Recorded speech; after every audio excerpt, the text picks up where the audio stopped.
Okay guys, in this section 7-9 we are looking at the half angle formulas, and so here they are. You've got one for sine, cosine, and tangent, and basically the sine of u over 2 be equal to plus or minus the square root of 1 minus cosine of u over 2.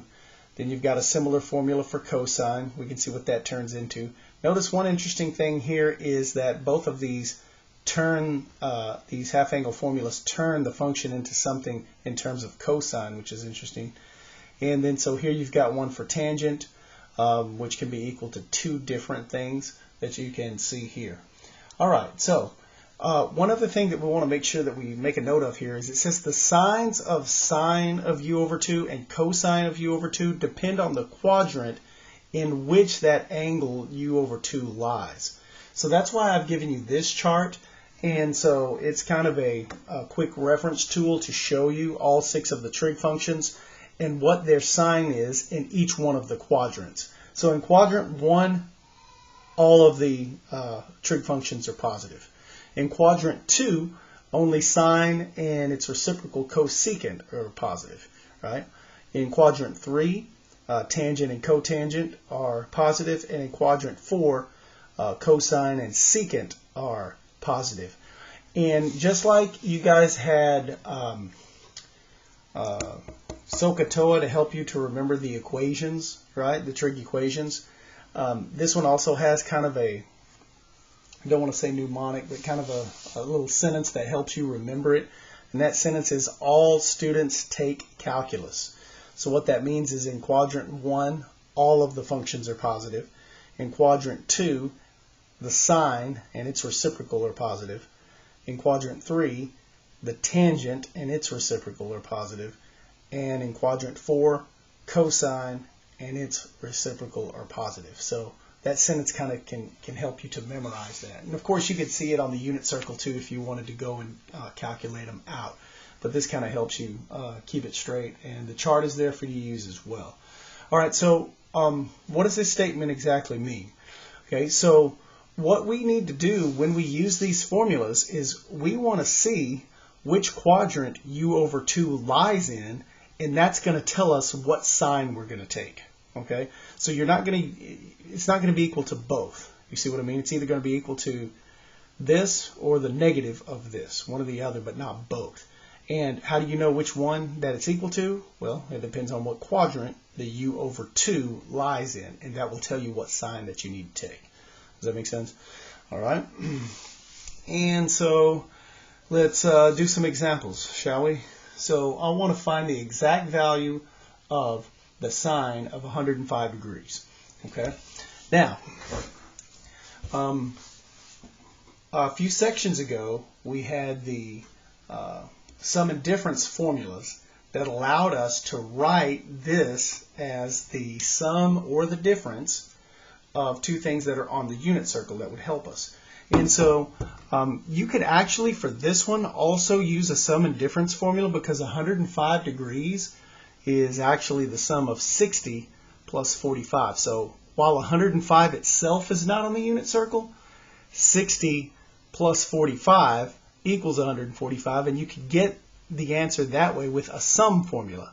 Okay. However, all of the problems that we may be asked to do may not be able to be written as a sum or a difference of two values that are on the unit circle. And when that's the case, then that's where the half angle formulas will come in. We can also do the half angle formula on this one as well, even though we could do write it as use a sum formula to do it. Okay, but for this section we're practicing using half angle formulas, so that's what we're going to use. So I want to find the exact value of the sine of 105 degrees. Okay, so again, I'm using sine, so I would go to this formula, right? And so what I need to do first is I need to see what quadrant this 105 degrees is going to be in.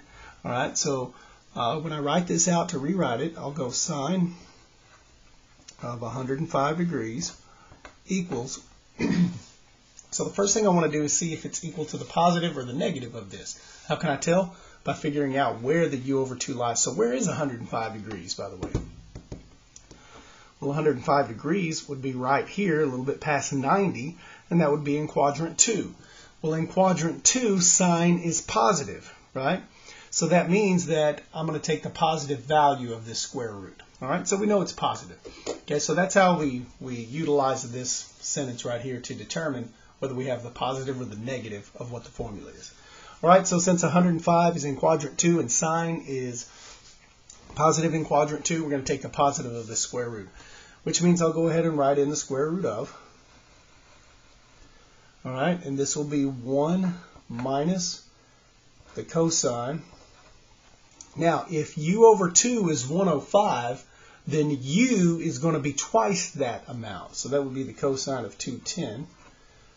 All right, so just filling in the formula, and all of this now is going to be over 2.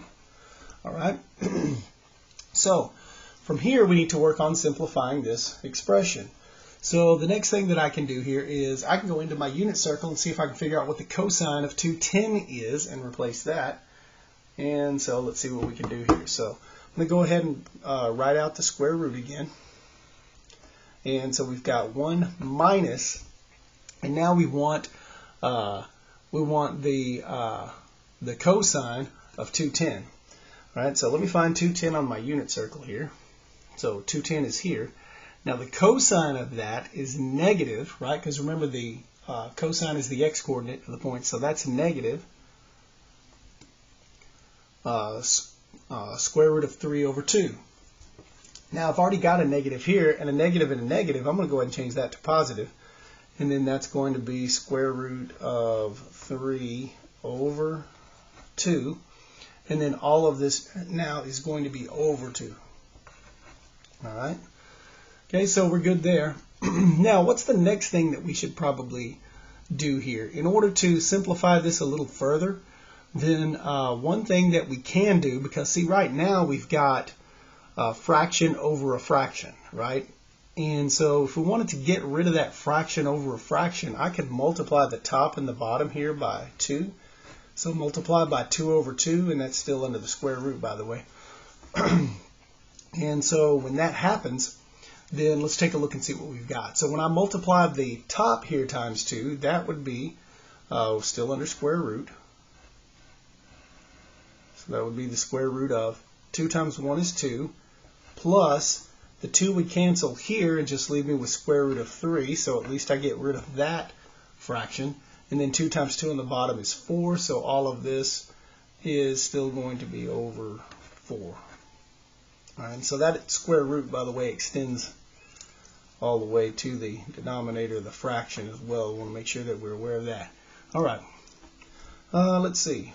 Probably one more thing that we could do here to make this just a little bit simpler maybe is we could probably come through and say, let's take since the square root is the entire fraction, we could say the square root of the top and then take the square root of the bottom, because the square root of a fraction is equal to the square root of the numerator over the square root of the denominator, right?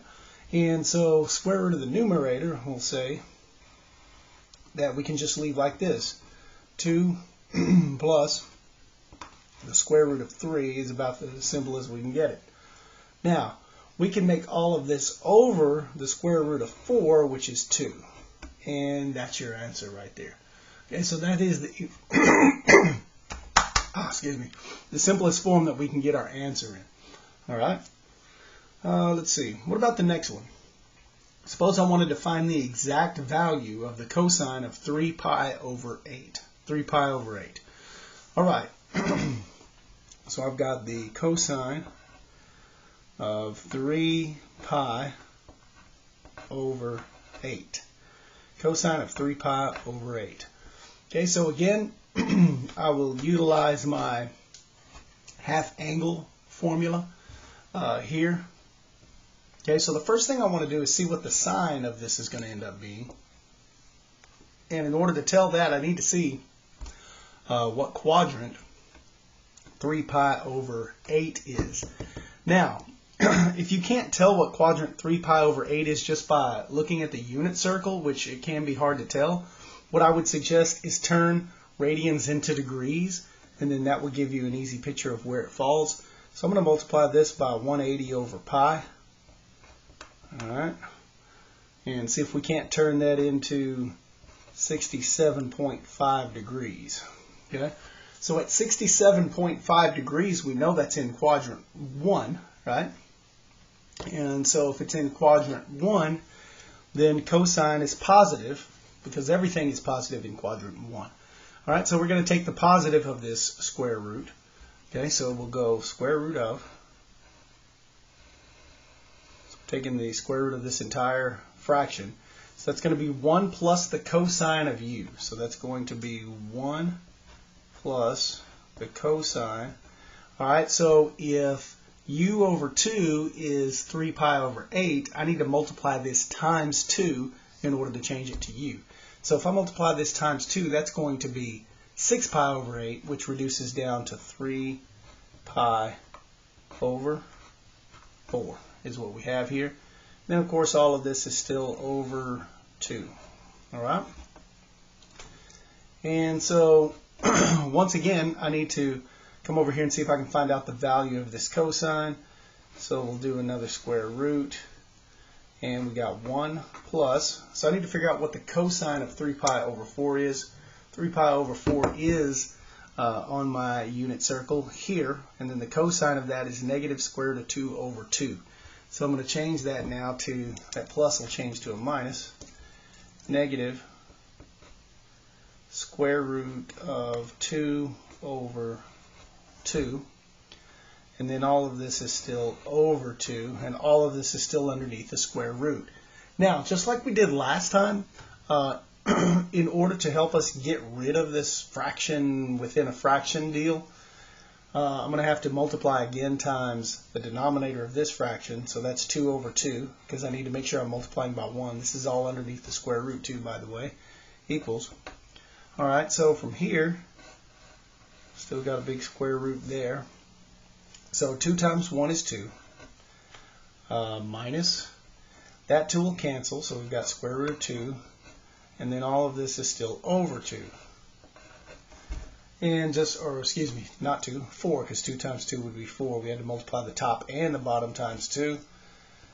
And just like we did last time, we are going to go ahead and take the square root of the top and the bottom. So the square root of the top will just remain the same, nothing to simplify there. 2 minus the square root of 2. And over square root of 2 is 2. And then so there is your exact value. All right? Now, there is one more type of problem that I want to show you here.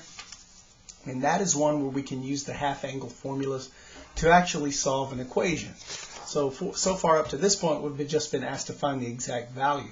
So now we're going to utilize it in solving an equation. All right, so let's say we have this equation, sine of x over 2 plus cosine of x equals to 0. We'll want to solve it. All right, now, first thing that we should notice is that if we go back and we use our half-angle formula, right, then we can take this and turn this into terms of cosine, and then that way I would have everything in terms of cosine, and that gets me a little bit closer to solving my equation. All right, so that's what we're going to do. All right, so I'll take this, we'll half-angle formula it.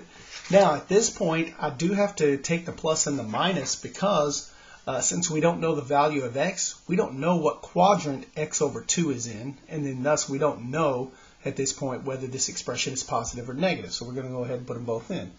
Because it could be either one, we need to account for both of them. I'm going to show you how this works out here in just a moment, though. It works out rather nicely. And so I'm going to change this to 1 minus cosine. So if x over 2 is u over 2, then x would be u. So that would be an x. And then that's going to be over 2. All right. Plus the rest of the equation, which is cosine x equals 0. All right, so that's what we have now at this point. So from here, the next thing that we are going to do is we're going to go through, okay, and we're going to move this term over to the other side. I'm going to show you how that helps us here in just a moment. So I'm going to have plus or minus. I'm going to have a big square root. 1 minus cosine x over 2. All right. Then I'm going to move this cosine term over to the other side, and that's going to be set equal to the cosine of x. All right. Okay, so we're in good shape there. Now, here's the reason why I moved this over to the other side, because now at this point, remember, nothing's going to work for me as far as solving this equation until I get this cosine x out from underneath this square root, right? Well, the only way for me to do that is to get everything else on the other side and then square both sides, right? So what I'm going to do now at this point is I'm going to take and I'm going to square both sides of this equation. I'm going to square both sides of this equation. And by the way, I had made a mistake here because when I move this over, this ought to be negative, right? So probably need to move this over just a little bit to account for that. So we'll still open the parentheses there, so that's going to be minus cosine x squared. All right, so we got that all straightened out now. Okay, now let me show you again how this is going to actually work out nicely, because when I take this and square it, whether it's positive times a positive, it's positive, or if it's negative times a negative, it's also a positive. And in either case, the plus and minus signs are now irrelevant because I'm squaring it out, so it's going to be positive either way. And the square root of something squared is just whatever that thing is, so the square root of this squared is just going to be equal to what's underneath the square root, which is 1 minus cosine x over 2. All right? And on the other side as well, negative and a negative makes a positive, so that turns out very nice as well. That's just going to be cosine squared x. All right? So by squaring out both sides, we make this much simpler and much easier to solve. The next thing that I would do is multiply both sides times 2 to turn it into this. 1 minus cosine x equals 2 cosine squared x. Okay, so from here we've solved plenty of equations like this so far in this unit. What we'll need to do now is we'll move everything over to one side and set it equal to 0. Since this is my leading power, my highest power, I would want the leading coefficient of that power to be positive. So I'm going to leave this here and move these two terms over and get this. 0 equals to 2 cosine squared x plus cosine x minus 1. All right, so now we've got everything over to one side and set equal to 0. Now we can actually start factoring. Alright, so let's see what we've got here. I need this to be 2 cosine x and cosine x, right? So that they can multiply together to be 2 cosine squared x. So we're in good shape there. I need a negative 1 on the end, so it's got to be a positive times a negative. But since these two are not the same, I can't write it in yet. But I do look at my middle term, and I want that to be positive, which means I want the bigger term to be positive, which means I want my whatever's multiplying by my 2x to be positive, which would be this in term. So I'm going to put a plus 1 here and a minus 1 here, because 1 times 1 is the only way to get 1. So double check, make sure everything checks out. Negative times a positive is a negative. 1 times 1 is 1. Negative cosine x plus 2 cosine x is cosine x in the middle, and we're in good shape. And we know what happens from here. Either 2 cosine x minus 1 can be equal to 0, or the cosine of x plus 1 can be equal to 0. We'll solve each one of these. Let's see, we'll get cosine x is equal to 1/2 here, and we'll get cosine x is equal to negative 1 here.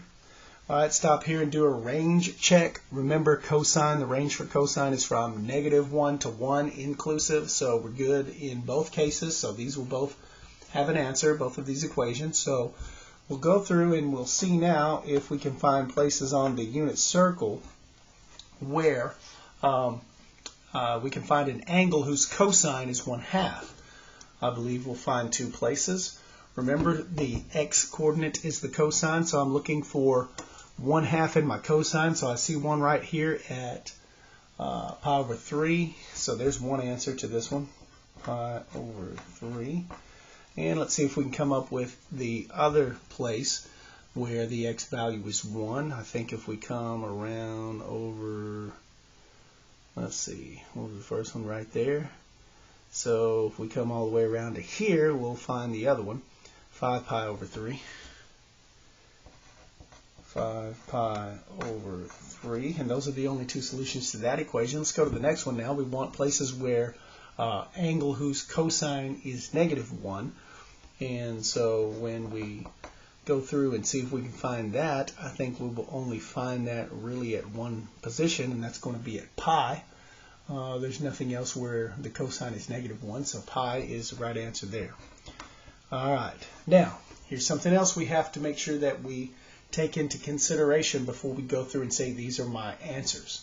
Okay, remember the thing that happens whenever you square both sides of an equation like we did here. Remember, whenever you square both sides of an equation, okay, you introduce the possibility of getting extraneous solutions. So the bottom line is we've got to check all three of these to make sure that they're still valid in the original equation. All right, so here's what we're going to do. We're going to go back and plug in pi over 3 for x here. So I have pi over 3 divided by 2, right? Pi over 3 divided by 2, so I multiply by the reciprocal. That means the 2 is going to be on the bottom, multiply times the 3 and get 6. So really I'm going to check sine of pi over 6 plus cosine of x, cosine of x. And so what was x? Pi over 3. So that'll stay as pi over 3. And we want to make sure that that's equal to 0. Let's see if it is. So I need the sine of pi over 6. Sine of pi over 6. Here's pi over 6. The sine of that is 1/2. So we'll go 1/2 plus the cosine of pi over 3. The cosine of pi over 3 is 1/2. 1/2 plus 1/2 is definitely not 0. So what that means is we have an extraneous solution right here at pi over 3. That one's out. Okay, go ahead and cross that one out. Okay, so the next value we need to check is 5 pi over 3. We need to check 5 pi over 3. So I need to come back here now and I need to go sine, all right, of 5 pi over 3 over 2, right? 5 pi over 3 over 2, so that's 3 times 2 on the bottom is going to be 6. So that's checking 5 pi over 6 plus the cosine of the x, which is 5 pi over 3. So I'm going to plug 5 pi over 3 here. And I want to see if that's equal to 0. So we need sine of 5 pi over 6. So where is 5 pi over 6? 5 pi over 6 is here, right? 5 pi over 6. And the sine of 5 pi over 6 is 1/2 plus 5 pi over 3. See if we can find 5 pi over 3. It is here. Okay, 5 pi over 3. And then we want the cosine of this, which is also 1/2 again. And so once again, I've got 1/2 plus 1/2, which is not 0. So I've got another solution that I've got to throw out here. All right, so we better hope that this one actually works, or we are going to have ourselves an equation with no solution. All right, so let's see what we got. So we'll plug pi in here for this. So this will be sine. I like this one. It's a little less thinking because it's just pi over 2. Sine of pi over 2 plus the cosine of pi equals to 0. So we want to see if that's true or not. Let's see if it is. Okay, so I need sine of pi over 2. So where's pi over 2? It's right here. The sine of that is going to be 1, so we're good there. And so now I need the cosine of pi, right? I need the cosine of pi. And so pi is here, and the cosine of that is -1. So that's 1 minus 1, which is 0. So we have a valid solution, and it's the only valid solution. So now, to finish it up, I can say x equals to pi. That is my interval solution. for 0 to 2 pi. And of course, we want to write out also the general solution, which is pi plus 2n pi, because remember, for cosine, sine and cosine, the period is 2 pi. So we'll put that in, and that's going to be my general solution.